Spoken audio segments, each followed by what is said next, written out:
Good afternoon. Good afternoon. Thank you. Welcome to today's State of the Field panel discussion on Catholicism and U.S. politics, sponsored by the John C. Danforth Center on Religion and Politics at Washington University in St. Louis. This is an event intended to be in conjunction and in conversation with last week's public lecture by His Eminence Timothy Cardinal Dolan, Archbishop of New York. And I know we saw many of you there at that lecture, and we're happy to see you and all of you here with us today. I do want to invite all of you to stay after the event ends at 6:30 for a public reception behind you in the Umrath Lounge foyer that will go until 7 o'clock this evening. So you're all very warmly welcome to join us for food and beverages and further conversation with our panelists at that time. Let me also ask you, if you haven't already, to please silence your cell phones. And we'll get started.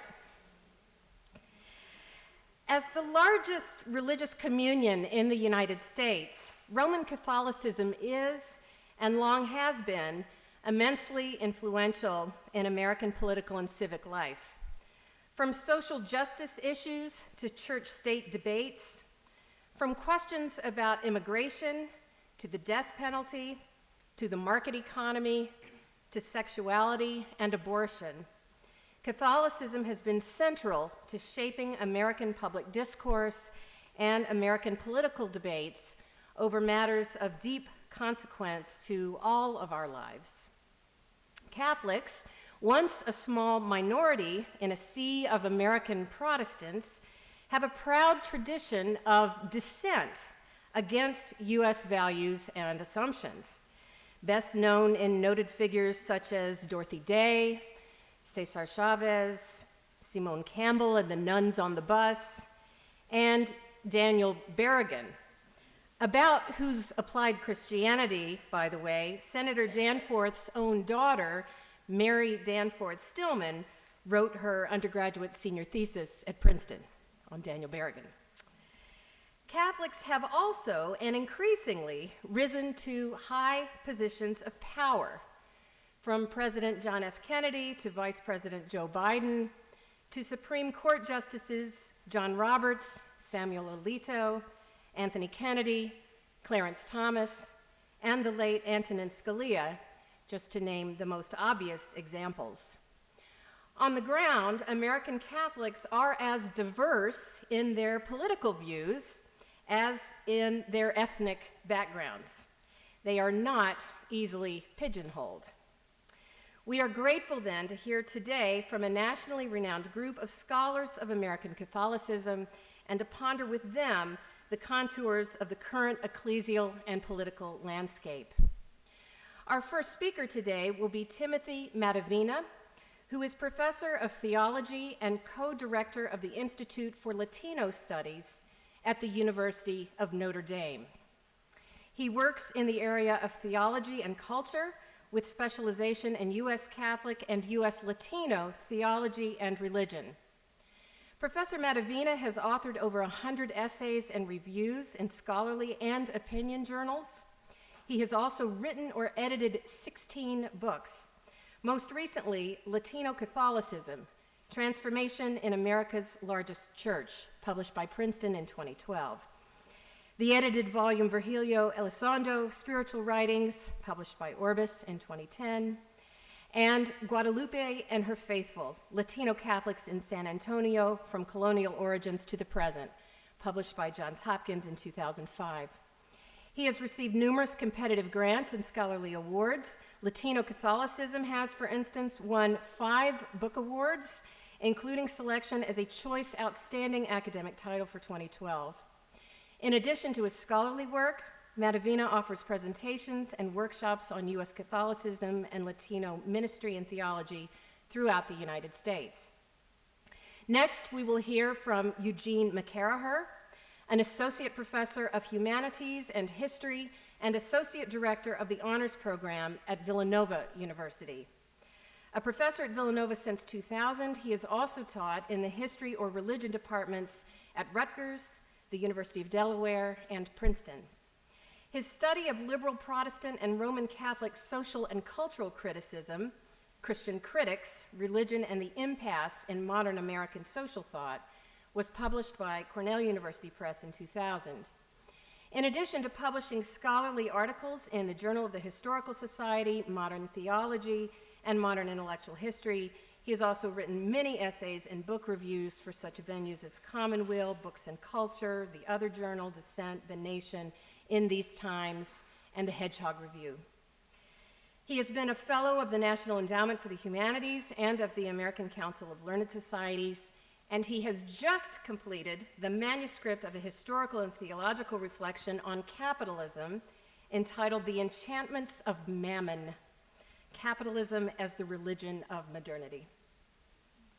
Third will be Kristy Nabhan-Warren, who is Associate Professor and V.O. and Elizabeth Call Figge Fellow in Catholic Studies at the University of Iowa. She taught previously at Augustana College and Berea College. Her published work focuses on American Catholicism, Mexican-American lived religion, ethnographic methods in the study of North American religions, youth and religion, and women and American religion. She is the author of The Virgin of El Barrio, Marian Apparitions, Catholic Evangelizing, and Mexican-American Activism, published by NYU Press in 2005. It's a deep ethnography of a Mexican-American Catholic community, and it was nominated for the 2006 Society for the Scientific Study of Religion Distinguished Book Award. She's also the author of The Cursillo Movement in America, Catholics, Protestants, and Fourth-Day Spirituality, published by UNC Press in 2013. She was awarded a coveted fellowship in the prestigious Young Scholars in American Religion program at the Center for the Study of Religion and American Culture at IUPUI. And one of her current book projects is wonderfully titled Corn Belt Catholicism, Faith, Food, and Culture in the Heartland. The PowerPoint photocopies in your seat are for Kristy's presentation, and I want to apologize publicly. The projector in this room, for which we always use for PowerPoint, broke a few days ago, and they haven't been able to repair it yet, so you'll have the printouts there. Our fourth and final panelist today is Leslie Woodcock Tentler, who is Emerita Professor of History at the Catholic University of America, where she has specialized in the history of 20th century American Catholicism. She has authored numerous important books, chapters, articles, book chapters, and essays, as well as authored or edited 4 major books of her own, 3 books authored and 1 edited: Wage-Earning Women, Industrial Employment and Family Life in the United States, 1900 to 1930, published by Oxford in 1979. Seasons of Grace, A History of the Catholic Archdiocese of Detroit, published by Wayne State University Press in 1990. The Church Confronts Modernity, Catholicism Since 1950 in the United States, the Republic of Ireland, and Quebec. And Catholics and Contraception, An American History, published by Cornell in 2004. And on this last subject, I would also highly recommend a public lecture Professor Tentler delivered, I think, at the Institute for Advanced Catholic Studies at USC a couple of years ago, called Breaking the Silence: Sex, Gender, and the Parameters of Catholic Intellectual Life, available for free viewing online at Vimeo. She is currently at work on a historical survey of American Catholicism to be published by Yale University Press. So following each 15-minute presentation, the panelists will take some time responding to one another, and then we will open up to Q&A with all of you, concluding by 6:30. Please join me now in welcoming these 4 as Professor Matovina commences the panel.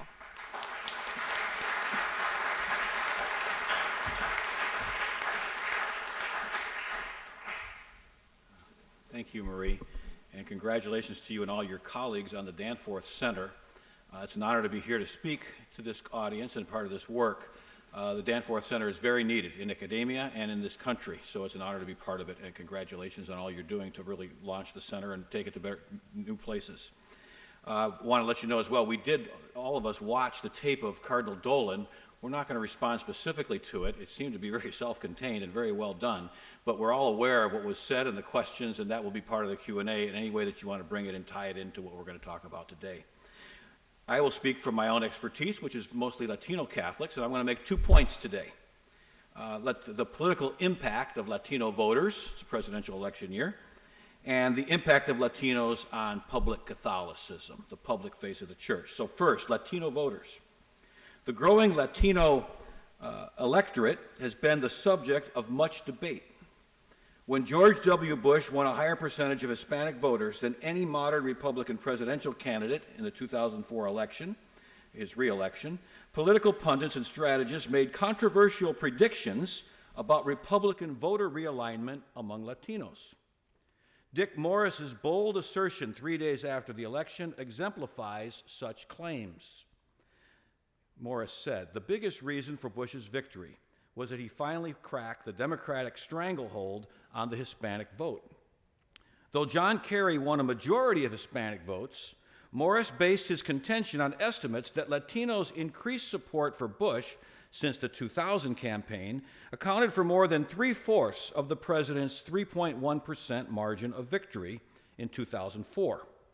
According to Morris, Bush's popularity with Latinos was rooted in a platform consistent with their preferences on core issues, as he held firmly to his party's stands on values concerns like abortion and same-sex marriage, but reversed his party's typical positions on issues such as bilingual education, English-only policies, and immigration reform. Arguing for potentially enormous future consequences stemming from Bush's electoral success, Morris's Republican loyalties were evident in his conclusion that, quote, Bush may have begun to crack the unholy triple alliance of blacks, Hispanics, and single women that anchors the political base of the Democratic Party. That's supposed to be kind of funny, I think. I don't know. Depending on where you're coming from. This is a nonpartisan talk, but, you take it wherever you want. 4 years later, Martin Kettle, associate editor of The Guardian, made similarly dramatic proclamations about Latino voters in the wake of their electoral support of Barack Obama. This is supposed to be ironic. Noting that African American votes for Obama presented a relatively modest boost given their longstanding electoral loyalty to Democratic candidates, Kettle opened that, quote, the big racial game changer in the voting patterns on Tuesday was not among whites or blacks either. It was among the Hispanic vote. He contended that the 2/3 of Latino voters who cast their ballots for Obama raised his margin of victory among Latinos 25 percentage points above that of John Kerry's far narrower Latino majority in the previous election.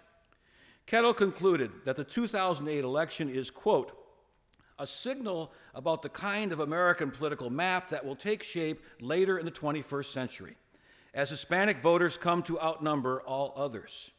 It is very bad long-term news for the Republicans, whose immigration policies are costing them dear. So where is the Latino vote? Everybody thinks that they're about to get it. The post-election enthusiasm of both Kettle and Morris overstated the case. Taking a longer view, Ronald Reagan won 37% of the Latino vote in 1984, just a few percentage points below what Bush got in 2004. In the following 3 presidential elections, however, Republican candidates received 32, 28, and 21% respectively. Even when Ross Perot's third-party candidacies in 92 and 96 are taken into account, these decreases temper predictions of Latino voter realignment, since it is at least as plausible to conclude that, like Reagan, Bush's success among Latino voters reflected his own popularity with them.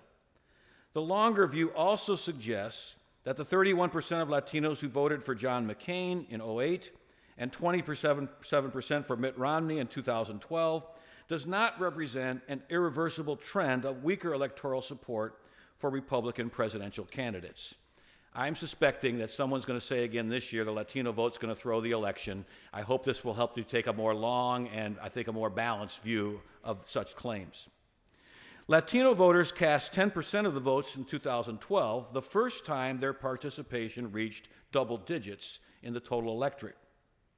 But several factors need to be considered in assessing the overall impact of Latinos on national elections. First, in the three most populous Latino states, California, New York, Texas, which together account for more than half of all Latino voters, the victorious presidential candidate's margin of victory ranged from 9 to 27 percentage points in the last three presidential elections. And of course, as you know, Republicans always win Texas, Democrats, California, and New York. These comfortable margins mitigate claims of a critical Latino swing vote in presidential elections. And in fact, they may even reduce Latinos' incentive to vote, since the states where most of them live largely are predicted before the voters even go to the polls. Secondly, relatively low voter registration and turnout have inhibited Latinos from playing an even greater role in elections. Though the overall Latino population is greater than that of African Americans now, many Latinos are not eligible to vote because they are not citizens or they're younger than the legal voting age. Moreover, even among eligible Latino voters, they participate less than other Americans. In recent presidential elections, less than half of eligible Latino voters cast ballots, while nearly two-thirds of black and white eligible voters did. So there are some factors that are keeping this to be a slow process and not an immediate and dramatic one. On the other hand, Latino voter impact is frequently noteworthy in local, congressional, and some state elections. Their growing population and their increasing participation will continue to augment their electoral influence. And their votes in presidential elections are already critical in swing states like Florida, New Mexico, Nevada, and Colorado, where increased Latino voter turnout and increased voting for Democrats swung those states from Republicans in Bush's second election to Obama in both of his elections. Of course, this needs to be kept in mind. In close races, the importance of every group of voters is magnified. Though Latino voters are as important as any others in such elections, there is not sufficient evidence to deem Latinos, as some have claimed, the decisive factor. You know, when an election is won by less than 1%, how can you decide which votes pushed it over? It doesn't make any sense. Asking if Latino voters were decisive in such election results is not the sole or even the most important question. Rather, more insightful analysts focus on Latinos' participation in voter coalitions that unite diverse constituencies to impact electoral outcomes. If Latinos don't join together with other voters, they're not going to have the impact they could have. And that's been proven in these states over and over again. Part two. What's the influence of Latinos within the public stances of Catholics in this country? One religious influence, of course, on Latino electoral participation is the denominational switching of recent decades, which has produced a discernible shift in Latinos' preference of political party.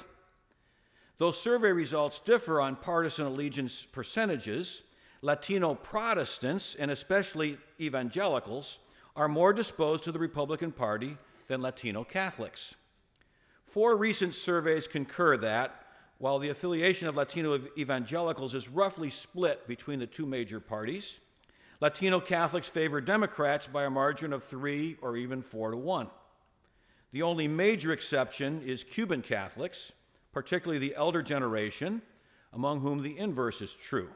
Nearly 3 times as many are Republicans, a pattern generally attributed to their higher socioeconomic status and a conservatism born of their painful experience of exile in the wake of the socialist revolution Fidel Castro led in their homeland. Recent surveys also show that the number of Latinos in the United States who are Catholic has dipped for the first time below 60%. And nearly 1 in 5 Latinos state they have no religious affiliation. So changes of denomination is going to affect this map. Nonetheless, even as the percentage of Latinos who are Catholics decreases, the numbers of Latinos who are Catholic continues to rise, since the overall Latino population continues to grow so much. So the percentage goes down, but the numbers go up, because the number of Latinos in the country is greater. This shrink while you're growing phenomenon of Latino demographics within the Catholic Church has considerable influence within American Catholicism. Latinos now comprise 40% of Catholics in the United States, a growing trend that has led to European descent Catholics comprising less than half of the U.S. Catholic Church for the first time in its history. When you take Latinos, African Americans, Asian Americans, they add up to more than half of Catholics in this country. Euro-Americans are less than half for the first time. Any discussion of the U.S. Catholic Church must bear in mind that it is not comprised solely or even overwhelmingly of the Americanized descendants of the European immigrants of generations past. Rather, while the Catholic Church in the United States is largely run by middle-class European descent Catholics, it is also comprised of growing numbers of Latino, Asian, and African immigrants, along with sizable numbers of U.S.-born Latinos, African Americans, Asian Americans, and some Native Americans. The democratic preference among Latino Catholics has a noteworthy impact on the overall profile of Catholic voters. It offsets gains Republicans have made in recent decades among white non-Latino Catholics, who are now nearly evenly split between the two major parties. This upward trend is rooted in Republican stances on issues like abortion and in their approach to lessening taxation and government, increasingly favored by among a Catholic population that has risen economically since World War II. This is an important point that I think Leslie and others may hit on. We talk about a Catholic vote, but a lot of the Catholic vote is also determined or influenced by the class standing of the Catholics we're talking about. And white Catholics who have risen in class standing have simultaneously become had a greater appeal to the Republican Party, whereas Latinos are overwhelmingly working class and have had a greater appeal from the Democratic Party. So whether Catholicism is a deciding factor is an open question. It could be other factors that are more influential in these dynamics. While the most crucial factors for enlarged Latino electoral influence are voter registration, participation in strategic collaboration in effective coalitions, convictions on social and moral issues and trends and denominational affiliation shape the interplay between Latino voters and those who crave their electoral support. But mainly what Latinos have been voting on in the last 3 elections are economic issues. Immigration matters, education and health matters, but like all other American voters, the economy comes first. Friends, I'm running out of time, so I'm going to skip through a few things and just briefly say what I had planned to say. One of the main influences Latinos within the U.S. Catholic Church generally is the way they've influenced the views of the bishops on immigration. Catholic bishops, of course, are well known for their outspoken policies on abortion, same-sex marriage. The social issue on which the bishops have spoken most frequently and most consistently across is immigration. And arguably, that's largely because there are a large number of immigrants who are their parishioners. So the very presence of Latinos has increased attention of Catholic bishops. It wasn't always that way. There was a thing under President Eisenhower called Operation Wetback, which, as you can tell, doesn't sound like something that's very pro-Latino and is kind of its focus. And even Catholic bishops at that time were in favor of it because immigrants were taking jobs from Mexican-American citizen Latinos, and so they were in favor of this deportation of immigrants, many of whom were here legally, but were deported nonetheless as public charges or for other reasons. But in more recent decades, of course, the bishops have been much more unified on this. I think that's an example of Latinos' influence.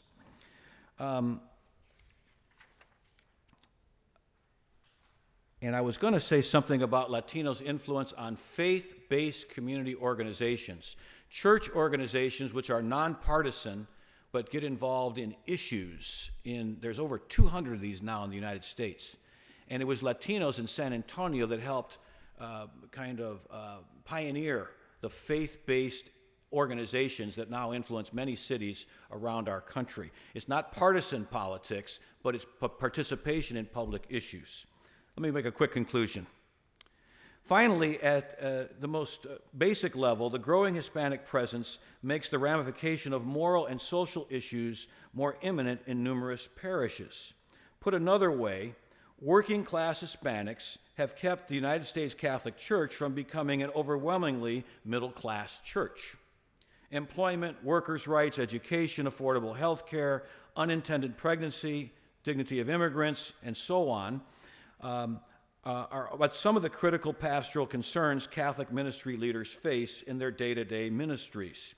In this context, Catholic teachings like those on justice and civic responsibility, political participation, are more salient when embodied in local organizing initiatives that enable grassroots people to address community concerns and participate in decision-making processes that affect them and their families, their local processes.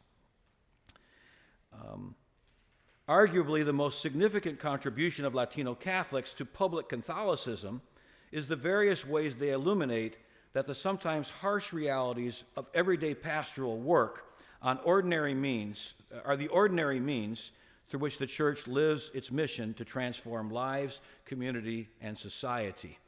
Echoing something that we heard from Cardinal Dolan that you heard, the Church is not just about lobbying. The Church is not just about the voting patterns of its members. The Church is involved with people's lives in local communities, immigrants, working class people, families around the country. And that's really the primary way that Latinos and all Catholics influence the work of its Church on influencing the public witness, the political influence of the Church on the wider society. Thanks for listening.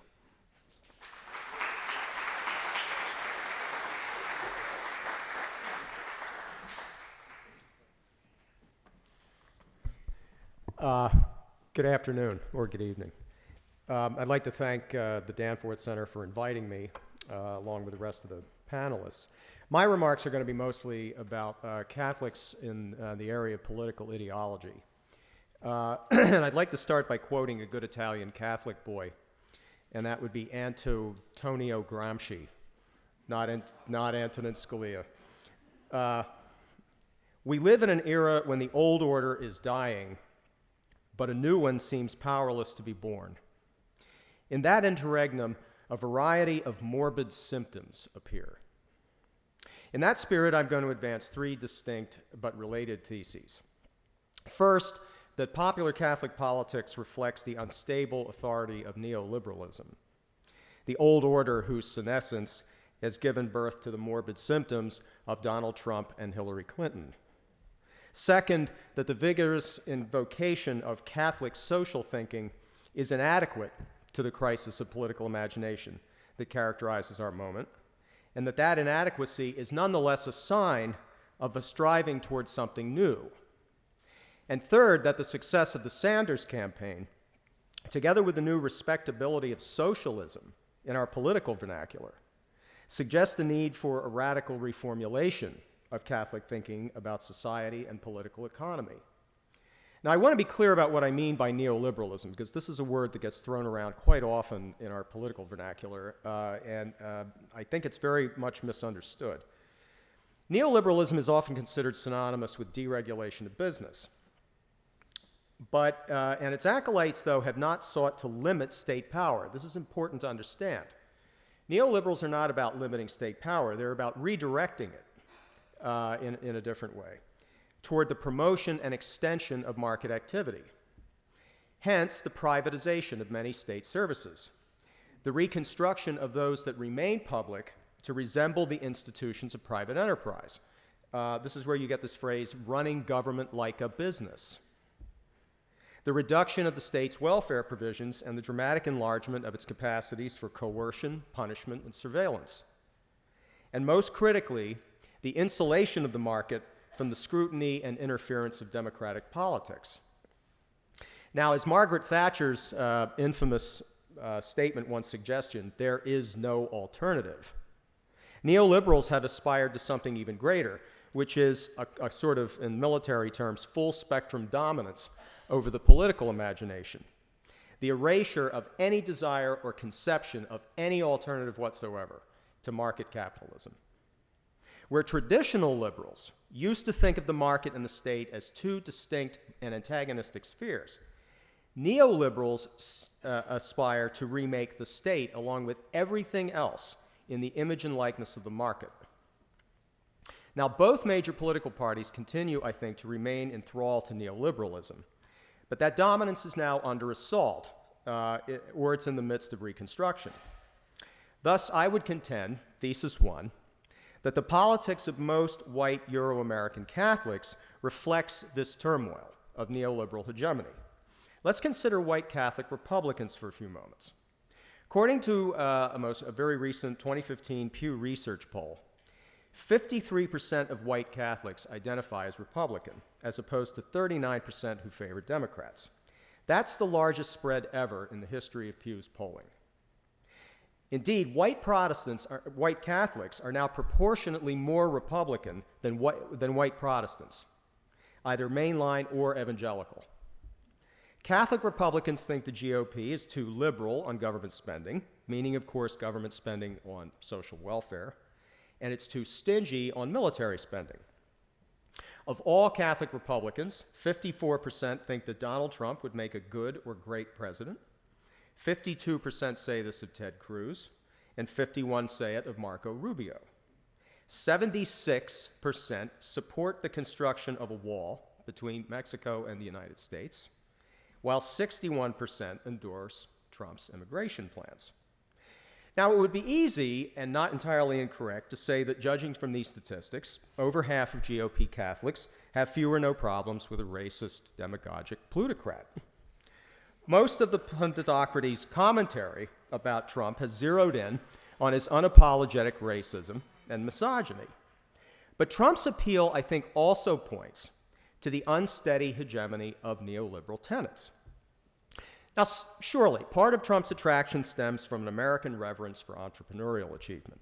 Regardless of the fact that he inherited a pile, Trump is an icon for the striving small businessman. His meretricious flamboyance is one of the gaudier examples of the neoliberal homage to wealth, and his attribution of economic stagnation usually to incompetence and stupidity both absolves the system on the one hand and hints at a technocratic solution. Notice that Trump always refers to or makes allusions to the best people or the top people. So far, so neoliberal.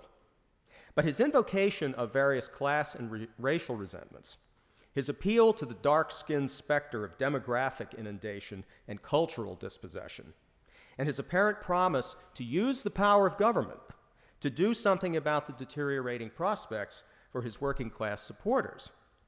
All of these would seem to suggest at first an authoritarian brand of populism. But I think that when you put all of this together, the lavish worship of wealth, the xenophobic demagoguery, and the conception of political economy in terms of expertise, I think what you have actually is less populism than it's a more vulgarian brand of corporatism. Now, why would Catholics be drawn to this?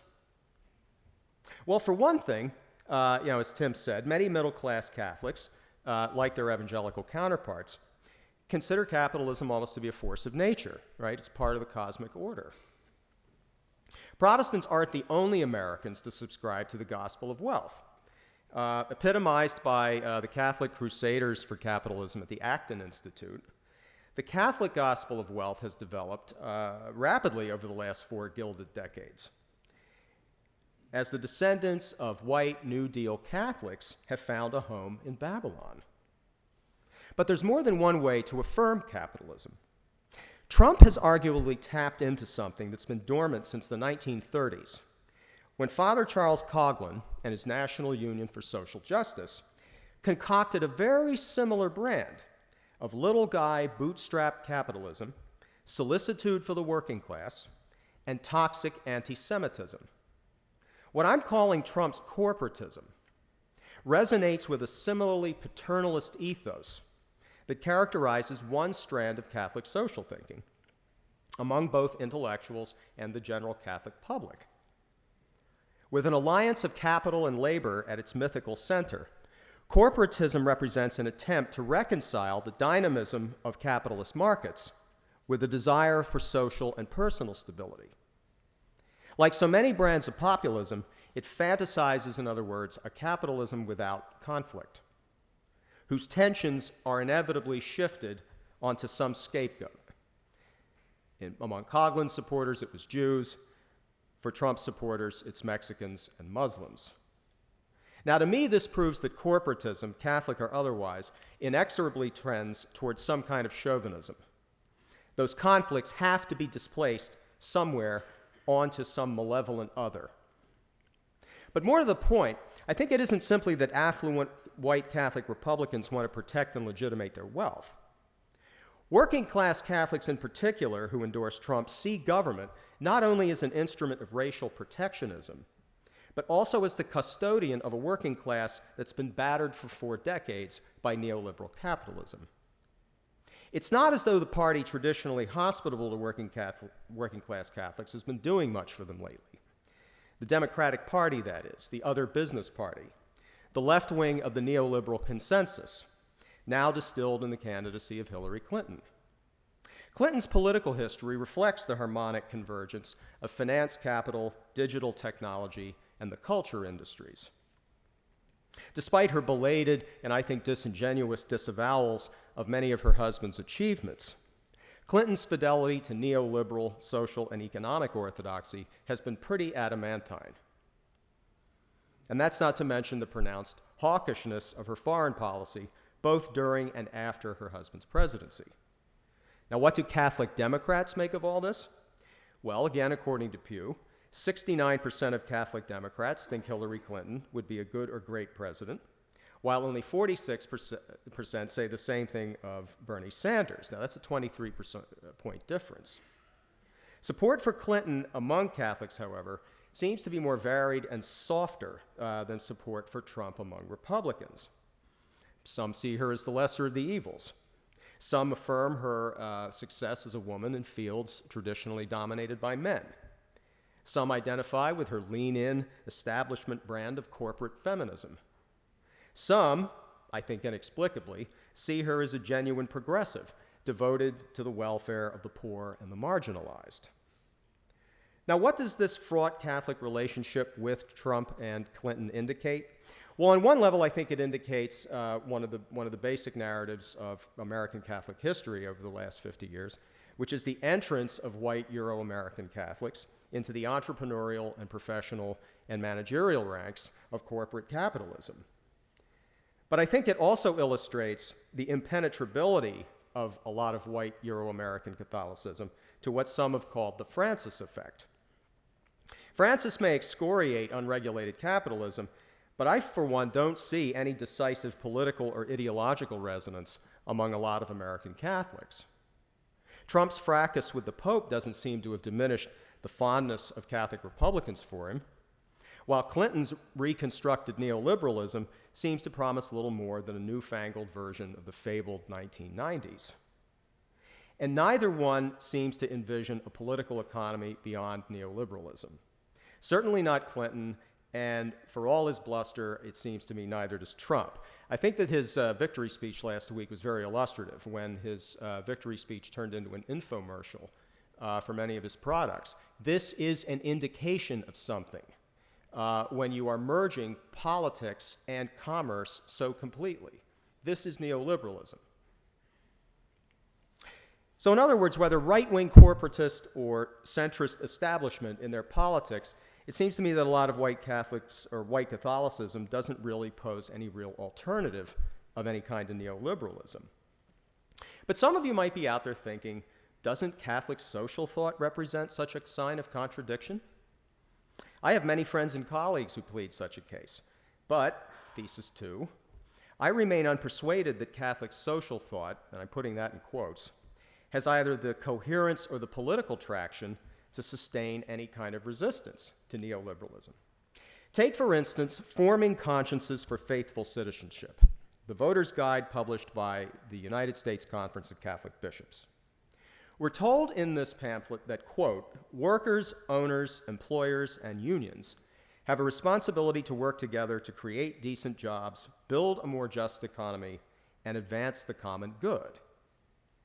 Economic policy should generate, quote, jobs for all who can work with decent working conditions and just wages, end quote, all while respecting, quote, economic freedom, initiative, and the right to private property, end quote. Now, this is all very genial and neighborly, but it requires those Catholics who espouse it, whether they're prelates or politicians or political theologians who invoke Catholic social thought. It seems to me that in order for them to espouse it, you have to deny the nature and logic of capitalism. There is no responsibility to work together.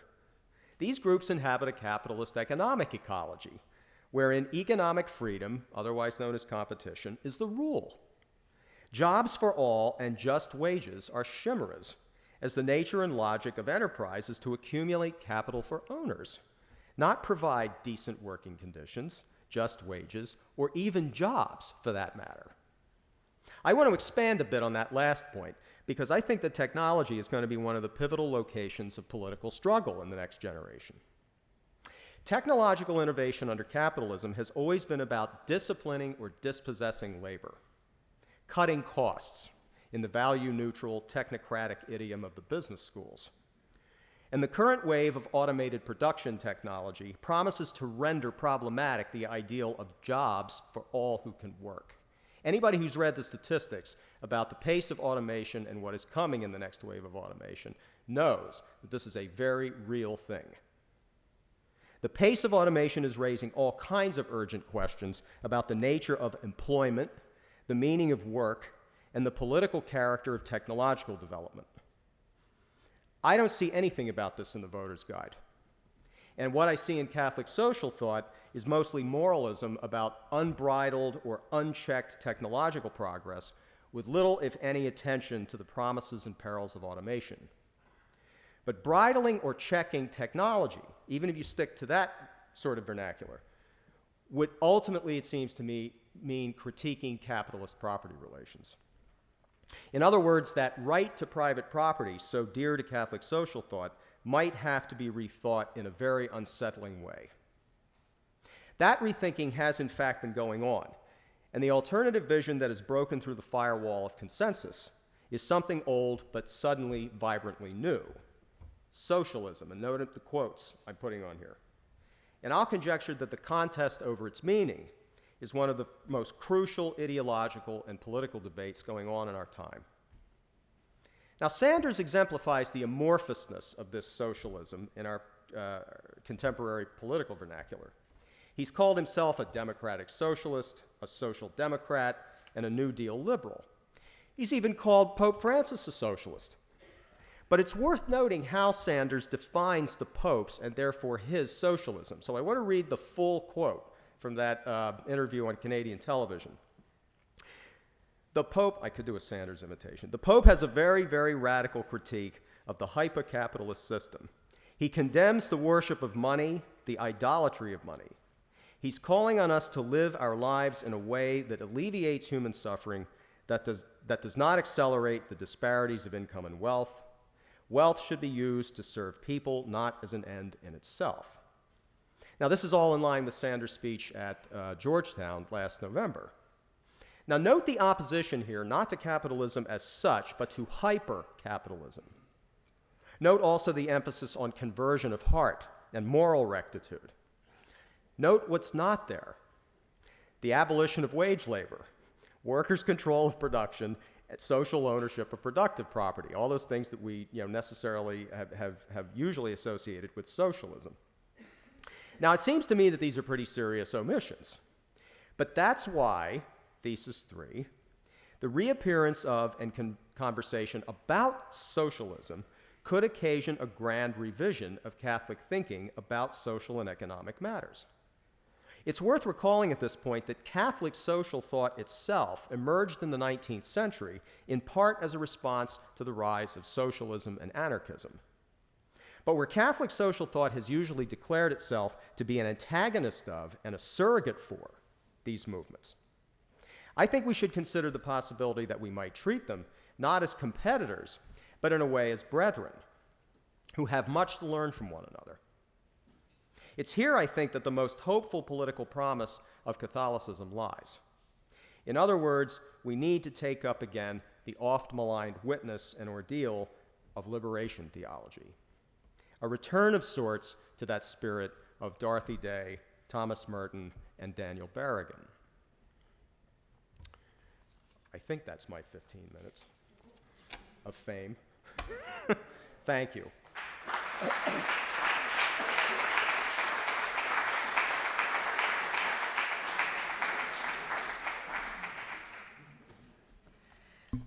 Thank you so much for coming and for having me here. I want to thank Marie, Lee, and Sherry Pena for all of her hard work and dedication to bringing us here today.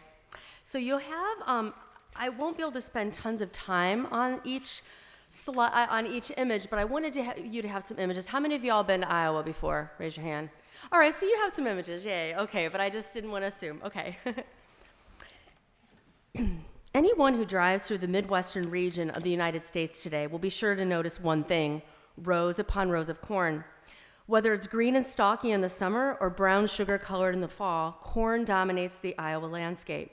The plant and its treasured yellow grain are featured in Iowa folklore, art, and in Midwestern cookouts, as well as local and state fairs, where butter-drenched ears are a featured cuisine. They're quite delicious, really. Corn has been the dominant Midwestern crop since the mid-19th century in these 6 states: Indiana, Illinois, Iowa, Nebraska, Minnesota, and South Dakota are collectively known as the Corn Belt. With the concomitant rise of commercial agriculture and livestock, most especially hogs and cattle, demand for corn has risen since the mid-20th century. So images 2 and 3 will show you some corny nostalgia, as I'm calling it, for corn. Okay. Yet nostalgia for county fairs and future Farmers of America events must be tempered with a new reality for workers, crops, and animals today, one that has deep political implications for how we welcome and care for, or don't welcome and care for, Latinos and newer immigrant groups. The 1980s broad-scale mechanization of farming, animal husbandry, and slaughtering may be more efficient, but it's proven damaging, even devastating, to the earth and to the workers. Indicative of the current state of animal husbandry, welfare, and food production today are the concentrated animal feeding operations, more commonly known as CAFOs for short. And there's an image, the 4th picture here is a hog, confined hog. I passed about 5 driving down here from Iowa City. The smell is inescapable, really, if you're downwind from them. Latino workers not only make up a large percentage of the CAFO workforce, mostly hogs, cattle, and chickens. Remember the big flu epidemic that hit Iowa where all the eggs had to be destroyed? Those were chickens that were kept in CAFOs. They also dominate the workforce at the next phase in food production, the combined slaughterhouses and packing plants that dot the Iowa landscape. So images 5 and 6, these are places, communities where I'm currently doing ethnographic work. West Liberty Foods in Iowa, formerly Oscar Mayer. You'll see the turkey processing plant. The vast majority of Latinos, 98% workers work here. And then image 6 is Tyson Foods in Columbus Junction, Iowa, another one of my ethnographic sites. It's the largest hog facility in eastern Iowa. From the mid-19th century Methodist itinerant ministers and Irish and German Catholics who made Iowa their new home, Protestants and Catholics have made their mark on the state's religious and cultural history. Since the postbellum 1870s, corn and animal husbandry have defined the contours of the land and livelihoods of those who inhabit it. But the Corn Belt, I'd like to argue, is more than an agricultural and land-based regional characterization. The Corn Belt can be, I think, an evocative conceptual tool to reimagine and rework American religious histories and sociologies. Present-day Catholicism in the Corn Belt is part of a complex and emergent global Midwest, and it is Latinos, the vast majority of whom are Catholics, despite the shift to Pentecostalism, which Tim picked up on, who are at the center of the global Midwest. It is Latinos and Latinas who, joined by even more recent migrants and refugees, primarily Mayans, Sudanese, Congolese, and Burmese, cultivate and pick the crops as well as prepare the meat that feeds the world. So then there's images 7 and 8. So Iowa is the top 6 in nation for meat packing. I like visuals, so I wanted to share some with you. I'm a visual learner. And then the next one I thought was really interesting, 8, Latinos migration and meat packing. You'll see where Latinos have settled. And when I say Latinos, primarily Mexicanos. The vast majority of Latinos in the state are of Mexican origin. So where you find meatpacking plants, so you will find Latino families. It's a chain migration pattern. Latinos are now the majority non-white ethnic group in a growing number of Midwestern towns. From the years 2000 to 2014, the Latino population in Iowa increased 110.5%. 110.5%. I want to repeat that. And here's another image, 9. I just wanted to give you a sense. These are towns that I've been doing ethnographic work in over the last 4 years. So Iowa Latinos labor meat, melon, and corn. So you've got Bell's Melons in Conesville, Iowa. I've done some work there. And you've got mostly beef and beef hogs and turkeys. So I'll just give you a little layout of eastern Iowa and a little bit of northeastern Iowa here. And 10, there's a little link here that if you want to find out, if you're interested in all the detailed statistics of Latinos in Iowa, but I just hit up on some highlights here. The increase, 78.1% of Latinos in Iowa are Mexican descent. The median age of Latinos is far younger than other groups. 23.1 is the median age of Latinos in the state versus 38.8 median age for white non-Hispanics. By all accounts, Latinos are the major force behind the changing demographics of Iowa and the larger Midwest. Social services, schools, businesses, and churches are among those institutions and services that have had to address Latinos' needs. My adopted state of Iowa, I am a Hoosier transplant, is indeed an excellent case study of migration politics, rural and small-town Hispanic ministry, and the increasing interfaith alliances born out of necessity, and hitting up on liberation theology that Eugene just talked about. It is mostly non-white workers who tend, kill, and package the animals that feed the world, and it is these men, women, and their children who are among the most vulnerable inhabitants of the state and the entire Corn Belt region.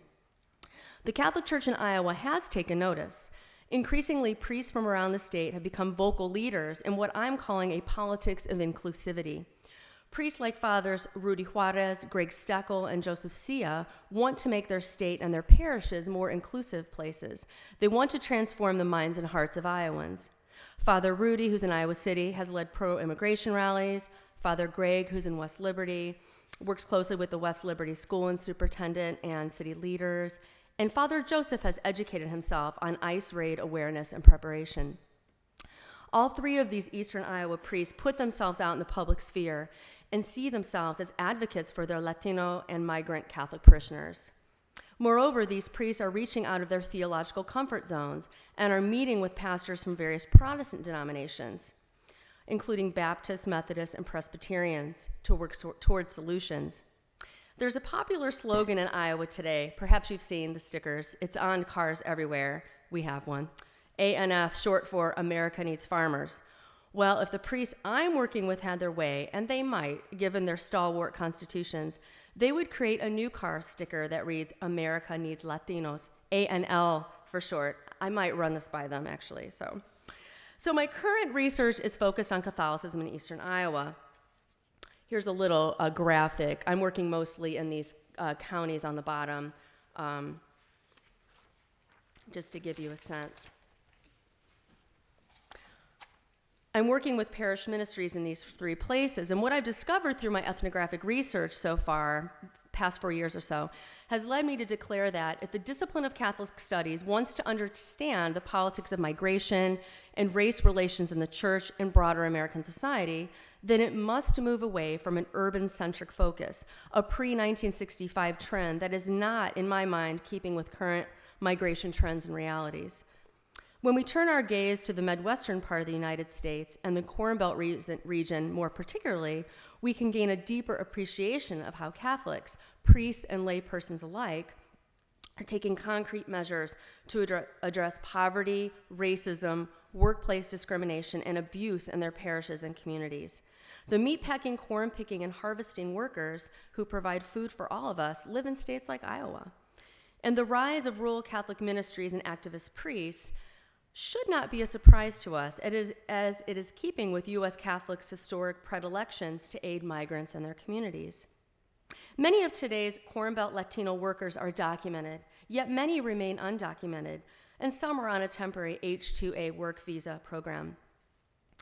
The vast majority of meatpacking industries, as many have written on, throughout the Midwest are non-unionized, and documented and undocumented brown and black workers alike are especially vulnerable in a profit-hungry industry.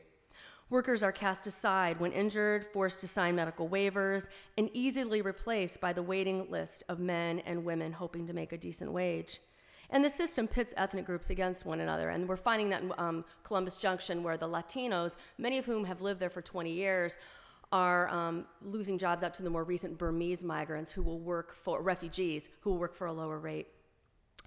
Plants, the 2008 Postville, Iowa ice raids at the kosher agri-processor plant are widely considered a watershed moment to all Iowans who are committed to protecting immigrants' rights.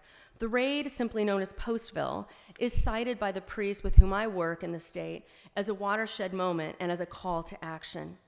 I don't know if you know much about Postville, but it's the largest raid in U.S. Immigration history. 389 immigrants were deported.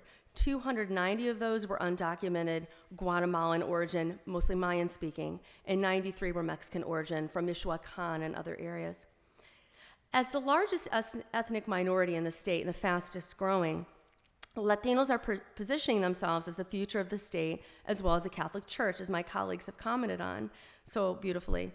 While their numbers are still relatively small when compared to the white non-Latino majority of Iowa and larger Corn Belt Midwest, it's very wide in Iowa if you haven't been there, the rate of growth among Latinos has been by all accounts impressive. And when we consider the geographic range of the Corn Belt, Latinos are clearly on their way to becoming the future of those states and religious institutions like the Catholic Church. And there's no doubt that Latinos' political and social clout will continue to expand. The League of United Latin American Citizens, LULAC, sponsored its first ever Get Out the Vote drive in the state recently, and their efforts paid large dividends. Here's an image here, 12, of the recent caucus, which I participated in for the very first time. It was very exciting. Latinos came out in record numbers and were visual and vocal opponents against Donald Trump, most especially his build the wall and Mexicans are rapists rhetoric in February's Iowa caucuses. The Latino vote was solidly Democrat, split almost evenly between Sanders and Clinton.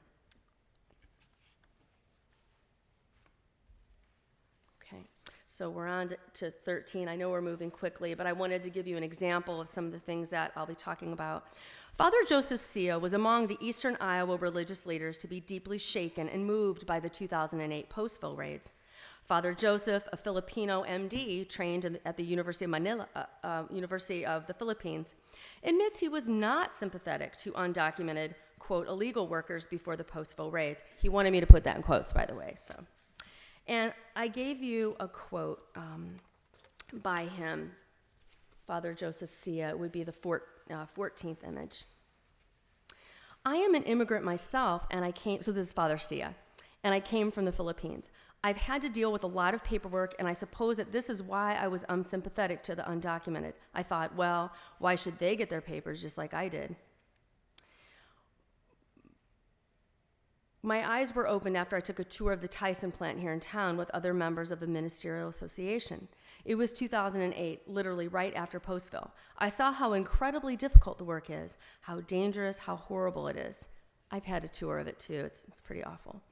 I saw how incredibly hard the workers work. Very, very few people can do this kind of work, and most Americans cannot fathom this kind of work. So I guess I flip-flopped these images, so we'll go back to 13 after this. Father Joseph is thrilled that the Postville raids have spurred the formation of interfaith alliances in towns and cities across Iowa. Churches and faith communities, he says, that used to ignore each other are now banding together in common cause to aid workers and to promote workers' rights. Columbus Junction, which is about 45 minutes from Iowa City, is part of a loose network of interfaith coalitions dedicated to putting aside theological differences for the common goal of aiding at-risk Latinos and other at-risk workers. As Father Joseph says, Postville really brought us together. Members of the Columbus Junction Coalition meet regularly, and one of the issues they discuss is their preparedness in the event of a raid at the local Tyson plant. They have ICE awareness, and they even have drills at the local school. Says Father Joseph, while we can't stop or prevent a raid at this point, at least we can be prepared to offer humanitarian aid to families and make sure that the children are not traumatized in the way they were at Postville. Father Joseph and other Eastern Iowa priests are engaging in a politics of inclusivity, social justice, and interfaith dialogue, and are challenging their parishioners as well as members of their larger communities to not only tolerate Latinos and other migrant groups, but to welcome them. They're trying to move past the discourse of toleration into acceptance and understanding, which they think are radically different concepts. For his part, Father Joseph says the biggest challenge right now as a priest in rural Hispanic ministries is managing what he calls the schizophrenia of ministry. He says, quote, "My role as a spiritual advisor is to bridge the divisions that exist between Anglos and Hispanics. I have to go slow and not appear to be too much of an advocate, or else I will offend the Anglo community. It's a delicate issue, and I work very hard at maintaining balance in the parish," end quote. Father Joseph, like other activist pro-Latino priests in Iowa, want their state and parishes to be places where reform is not just preached, but where it's practiced. So I want to turn to the last few slides quickly. I know we're running out of time. So the slide 13, the bishop, the relatively new bishop, Bishop Amos, we've met several times. He has a new Hispanic Ministries outreach. That's actually pretty radical if you compare it to other area outreach, and I can say more about that later. We've got the Eastern Iowa Association of Hispanic Ministers that meets monthly, and then there are a couple interfaith gatherings too. I just wanted to give you a sense of some concrete things that are happening. The next to the last image is of Father Sia in Conesville, Iowa, which is about 20 minutes from Columbus Junction west. He works with migrant detasselers for bell melons and corn every summer, and I get to go out with him this summer. I'm really looking forward to it. He ministers to the migrant workers and brings them the Eucharist every summer. Lastly, I wanted to give you an example of Father Joseph's most recent homily he gave. The Lenten Challenge, which might seem really small on the surface, he asks his parishioners. So there are two, at many parishes across the country that are Anglo and Latino, there are two separate masses, one English-speaking, one Spanish-speaking. Father Joseph, as well as the other parish priests in the area, want to bridge that divide.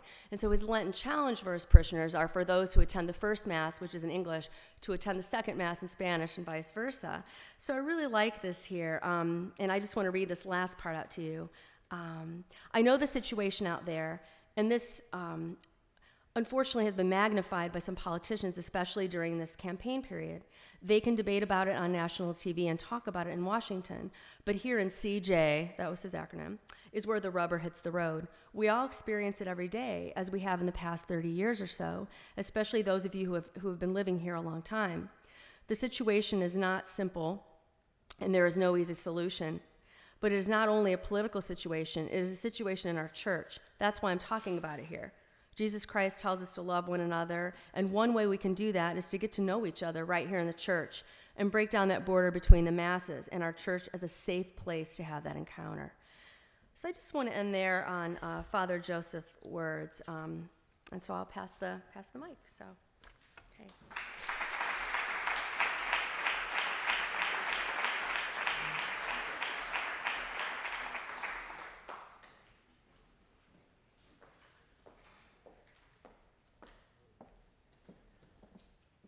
My fellow panelists have already indicated my thanks to the Danforth Center. I would like to say in addition that it is very nice to be back in the friendly Midwest.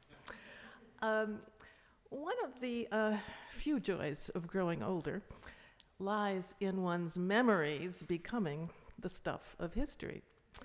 Certainly this is true for me when the subject is Catholics and politics. Growing up in the 1950s in a politically active and highly partisan family, we were Democrats, I acquired a store of political wisdom at an early age. What did I learn? Well, first of all, when it came to politics, religious affiliation mattered. The Dutch Reformed Calvinists, who dominated the city of Grand Rapids, Michigan, where my earliest political memories were formed, were Republicans. Local Democrats, much fewer in number, were mostly Catholics or Jews or drawn from the handful of the religiously non-affiliated who generally kept quiet about their then peculiar status. That Catholics and Jews were natural Democrats was confirmed by my family's subsequent move to Detroit, then still a heavily Catholic city. It was an increasingly African-American city as well, so I made my first acquaintance with Protestants who were also Democrats. But they were generally seen as anomalous in this regard, and of course they had once been Republicans. I was somewhat shocked to learn, as I eventually did, that Eisenhower had probably won the Catholic vote in 1956, after having made significant inroads into that vote in 1952. But Catholics came back to the fold in 1960, casting over 80% of their ballots for co-religionist John F. Kennedy. So, Catholics were Democrats, indeed major players in the party, which did not necessarily mean that theirs was an easy political row to hoe. There was still a lot of anti-Catholic sentiment around, some of it emanating from highly educated and genteel sources. Catholics were said to be un-American when it came to their views on church and state. Should Catholics ever become a majority in the United States, they would be obliged by the teachings of their church to scrap the First Amendment to the Constitution. Wherever they constituted a sizable percentage of a state's population, it was frequently asserted, they undermined support for the public schools and made birth control hard for married couples to obtain. It was widely assumed that Catholics, congenital authoritarians, would behave exactly as their bishops told them to do. Something, by the way, that the bishops themselves did not believe. But the bishops in those days did think it wise to keep a low political profile. They wielded political influence quietly and behind the scenes. They had surrogates, mostly lay people, make the Catholic case where such was warranted in congressional hearings. They maintained a scrupulously neutral posture in national elections. About the only instance I can recall where a Catholic was publicly disciplined over a political issue came in 1962, when Archbishop Joseph Rummel of New Orleans excommunicated one Leander Perez for orchestrating resistance to the Archbishop's order to desegregate local Catholic schools. Ironically, liberals cheered him on. The bishop's moderately progressive stance on civil rights in the later 1950s did a lot to temper liberal anti-Catholicism. But it was still a truism of the politics I imbibed as a child that no Catholic could be elected president. About the only thing worse than being a Catholic when it came to the presidency, it used to be said, was being a lapsed Catholic. Although my father was an early Kennedy supporter, I remember his being distinctly nervous about the religion issue. And he was right. Kennedy may have won a very large share of the Catholic vote, but he lost support in the South among more devout Protestants and carried only about 50% of regularly attending black churchgoers. That's a smaller percentage than voted for either Truman or Stevenson. It's easy to forget at this distance how extraordinarily close the 1960 election was. Well, that's sort of, in a nutshell, the political wisdom of my early years. Let's see how it has stood the test of time. First, with regard to politics and religious affiliation, yes, religious affiliation does still matter. Despite growing numbers, as many as 20% of the population today who say they have no religious affiliation whatsoever. But religious affiliation probably matters less for Catholics today than for other religious groups. As all the panelists have attested, Catholics are no longer solidly democratic. They are found today in both political parties, with a surprisingly large number behaving like independents. Catholics have, in fact, emerged since the 1970s as the largest body of swing voters in the country, a constituency that since 1952 has sided with the winner in every presidential election. Well, based on the popular vote. That's assuming that Gore actually won in 2000. They voted for Gore. Thus, E.J. Dionne's bon mot, there's no such thing as the Catholic vote, and it matters enormously.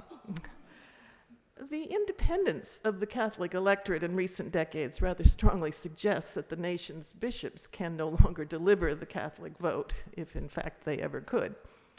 Notwithstanding this disability, the nation's bishops, mostly as individuals, but also collectively via their national conference, have been more aggressive in their public political conduct since the 1970s than at any previous time in our history.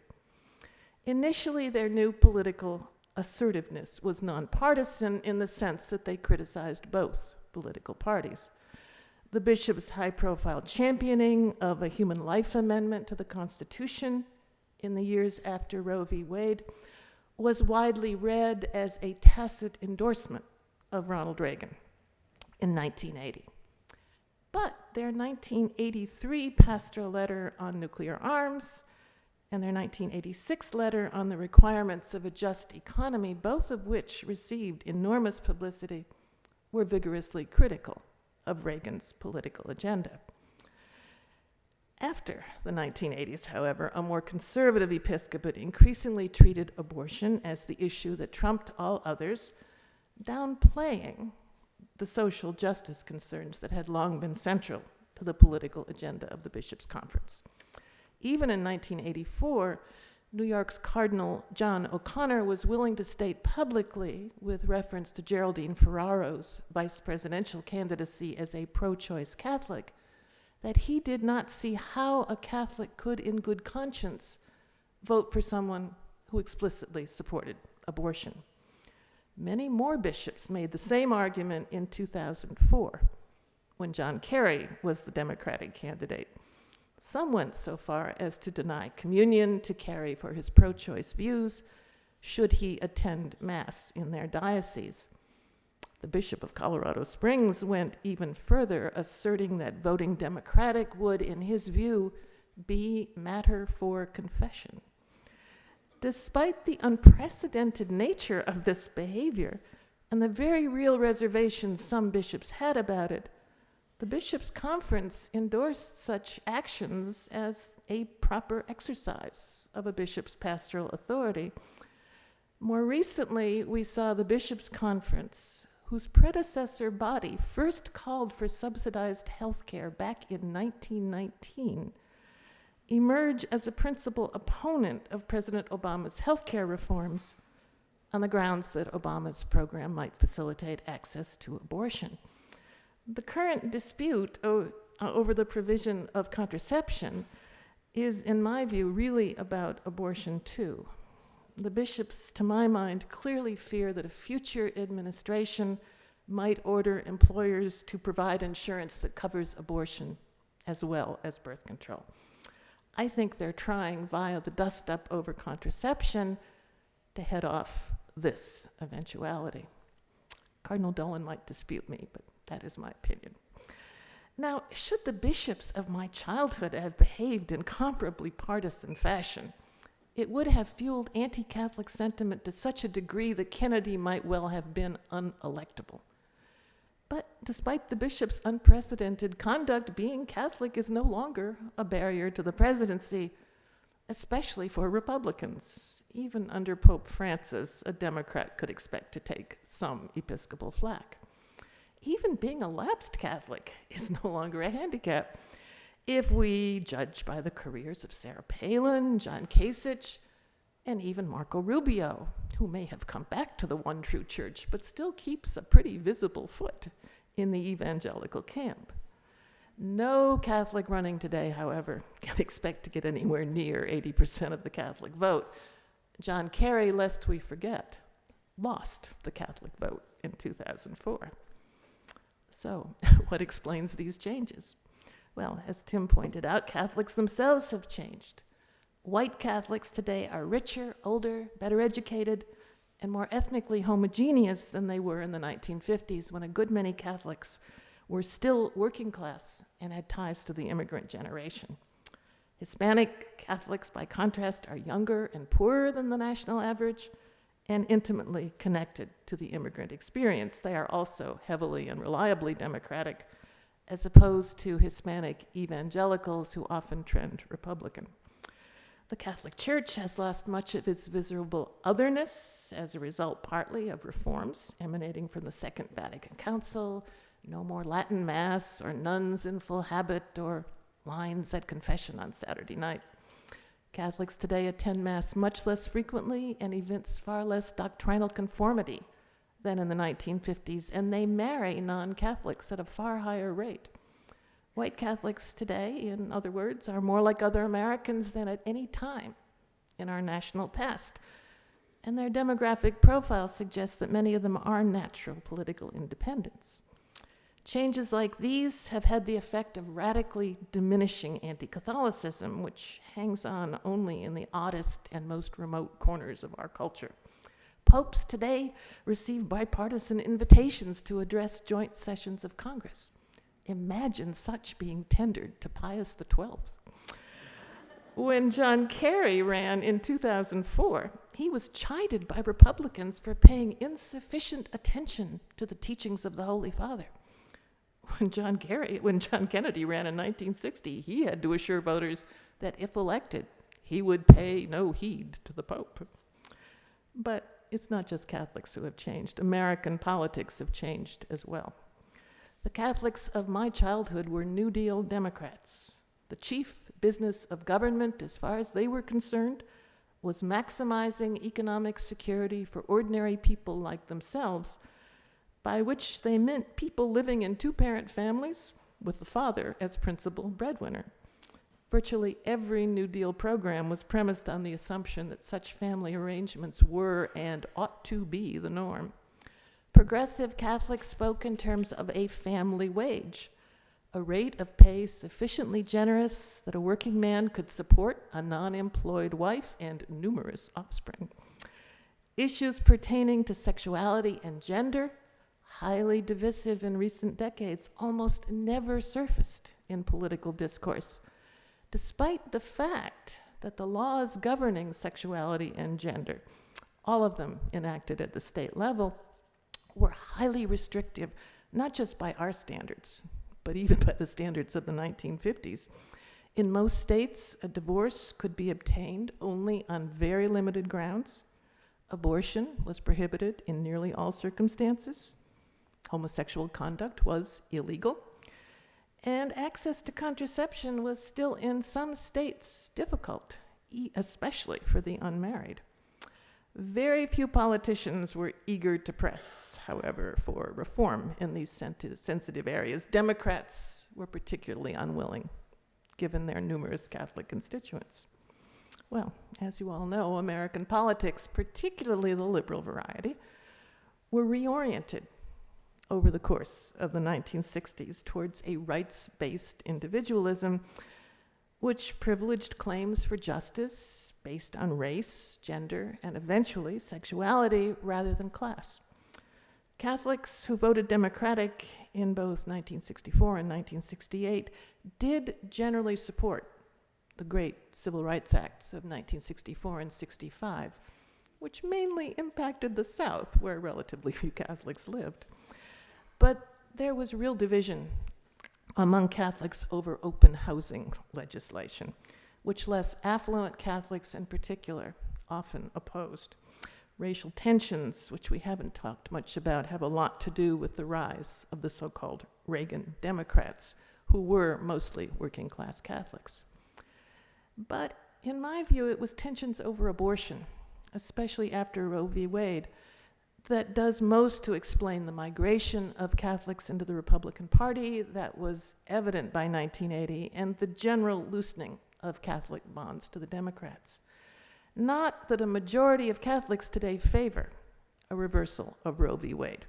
Most are deeply ambivalent about abortion. There's not much room in the Democratic Party today for this particular ambivalence, however, although the party is still aligned with the bishops when it comes to social provision and immigration. Thus, for me, more than any other, the issue of abortion symbolizes not just the demise, not just of an older Catholic culture, but the politics which that culture helped to shape. Perhaps this is why so many Catholics today feel in their heart of hearts like political orphans. Thank you.